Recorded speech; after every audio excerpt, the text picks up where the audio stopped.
Uy, ay Jobert! Uy, Karin, bakit? Ginagawa mo dito? Ano ginagawa ko rito? Oo. Ayan o, hindi mo ba nakikita? Darwin's Charcoal Barbecue? Darwin's Charcoal Barbecue Chicken. Pare, dito ko lagi kumakain. Nakita mo ang aga ko. O, dala mo ng menu. Dala-dala ko ng aking menu eh. Para ikaw unang customer dito kay Jobert ah. Ako lagi yung customer dito dahil lagi ako nandito kumakain. Araw-araw ako kumakain dito dahil paborito ko to, masarap dito. Masarap dito. Ano bang specialty na dito kay Jobert? Eh di chicken! Darwin's Chicken nga eh. Pare, nag-iisip ka ba? Oo nga naman. Anong pinaka-favorite mo? Alam mo, sasabihin ko na sa iyo kung bakit itong paborito kong pagkain. Dahil mahilig ako sa manok at inihaw to pare. Pag inihaw, masustansya to. Hindi to gumagamit ng mga mantik. Hindi to piniprito. Ah, Kaya libre siya sa mga free radicals. free radicals kay Jobert. Masarap yun! Masarap. Kuya, ano ba maano mo dito sa menu ng Darwin's? Anong maano? Anong specialty ng Darwin's dito? Gulo mo naman magtanong. Ito nga, alam mo lahat to, paborito ko to. Ayan o, chicken spring roll, island veggies wrap, quail egg tempura, Darwin chicken liver, coconut shrimp, veggie spring roll, tokwa bites. Pero ito yung yung mga selfie platters niya. Solo quarter barbecue leg, solo quarter barbecue breast chicken. Ano ba? Dahil mo naman tanong eh. Alam mo man, lahat yan, paborito ko yan. Ano sa apat na yan ang pinaka-the best para sa'yo? Lahat yan, the best. Binoto ko nga yan eh. Oh, yan na. Sa Pilipinas, binoto ko yan eh. Kaso nandito na ako sa Canada. Pero tanong ko ng tanong, ayan pala eh. Ayan pala si Darwin oh. You know? Eh, buto si Darwin na lang Boss! interview na. Tingnan mo, uy, parang mali yun ah. Mali ba? Sorry, boss. Malupito yun ah. Boss? Bro, Kumusta, basta, sir? tol, si Darwin. Siya ang may-ari nitong Darwin's Chicken. Sa'yo na lang namin tatanungin Sige, sir. kung ano talaga ang history ng Darwin's Chicken. Paano ba nag-umpisa to? We opened 2022, October, right after pandemic, ano?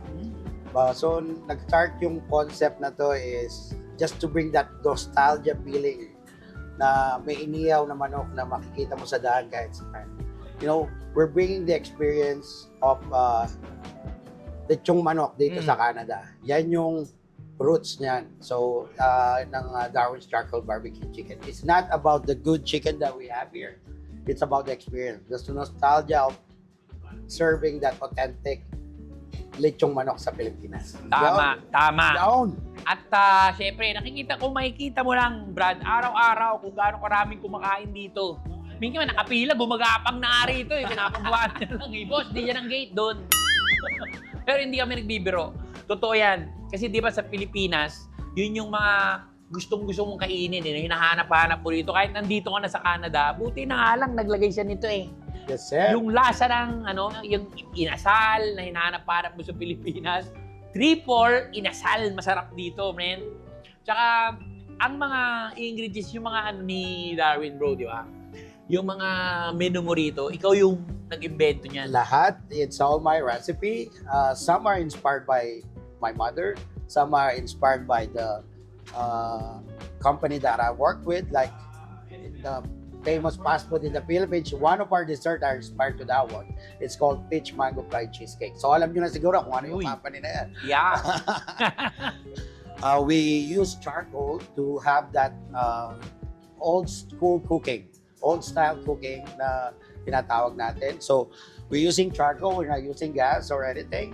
So it builds that flavor, that smokiness flavor. It added to the flavor profile of the chicken itself.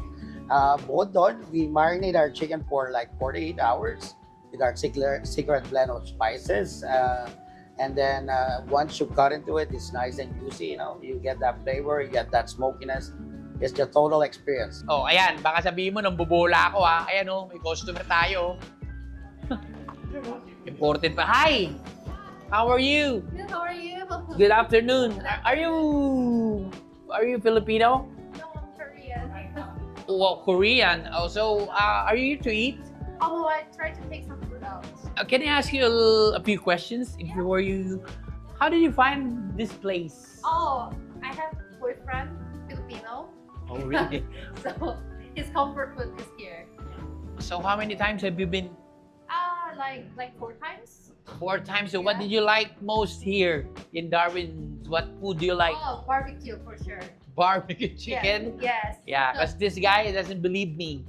Oh, That, really? You should he- try it. It's really good.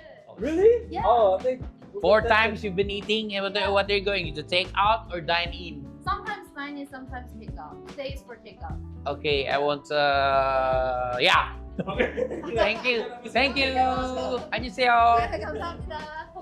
Nakita mo? Umu-order yan dito. Marami pa kumakain dito na hindi lang Pilipino ang kumakain dito. Kita mo yung Koreano yun, no? Solid pa. Mahilig din sila sa manok, di ba? Sa ulit dito. Hindi nyo ba alam na si Darwin ay na-feature sa Food Network? Diners, drive-ins, and dives. So if you have time, check it out. It's called Global Mashup, Season 42, Episode 12. So if you have Amazon Prime, or you can search it, you can check it out, our episode in there. Yan, man. At para malaman natin kung gaano talaga kasarap to, syempre, susubukan natin yan, ha? Baka akala mo, puro kwento lang ako eh. Ha?